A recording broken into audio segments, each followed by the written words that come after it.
Hello everybody, we are back for another edition of the Pantagraph Prep Playoff Preview.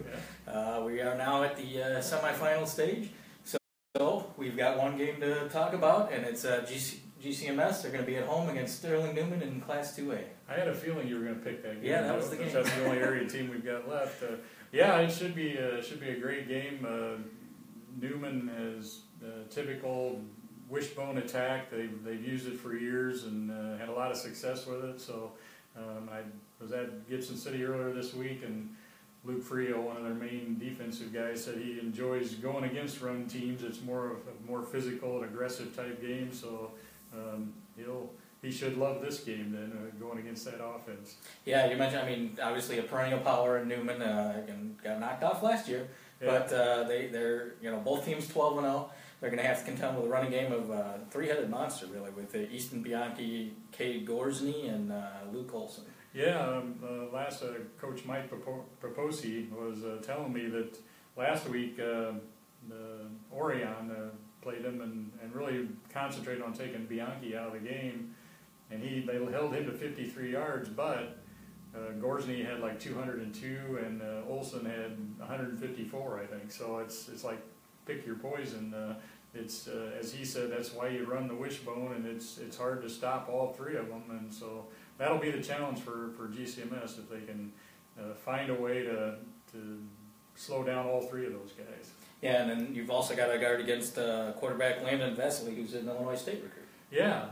He I talked to Coach Poposi about that, and he said they did recruit him as a quarterback, but he kind of laughed and said, Coach Spack wants everyone to play linebacker, because Coach Spack was obviously a former linebacker. Yeah, pretty good. So he said that if he gets there and it doesn't work out at quarterback, then he'll probably end up being a linebacker, because he's 6'3", 215, real good speed.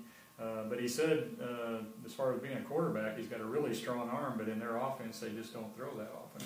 Indeed. We mentioned, too, we've talked about GCMS's offense a lot all year, obviously, Mitch not having a big season, but the defense has really played very well for GCMS all year. Yeah, they have. They've got the state's best scoring average, defensive scoring average of 6.1 points per game they're giving up, which is amazing, really, when you think about it. So it's kind of a strength against strength type thing, the great running attack against the state's best defense, and we'll see who comes out on top. Yeah, and obviously, like I said, we've mentioned McNutt with almost over 1,400 yards, close to 30 touchdowns, and he's got Jared Chantina and Nathan Gerard with him back there.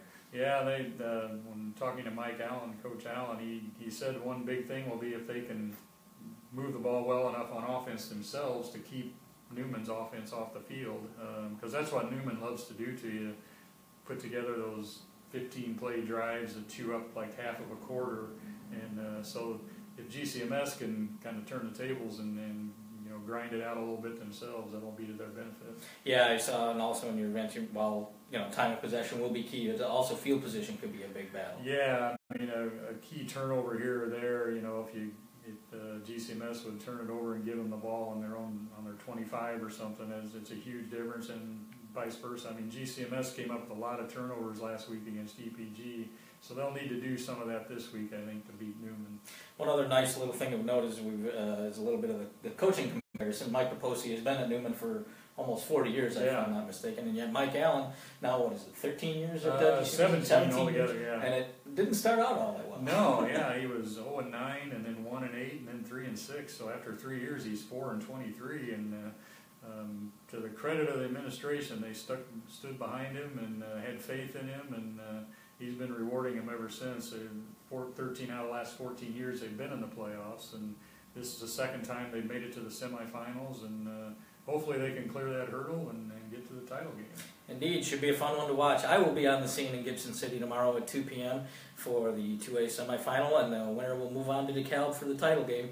I forget who's on the opposite side of the bracket. It'll be Maroa Forsyth against Shelbyville, so either one of those teams would be pretty formidable, but you got to get there first. So. Indeed they do. So we will have coverage. I will have coverage of the game tomorrow in Gibson City, so look for that on Pantagraph.com tomorrow afternoon and in your Sunday morning section.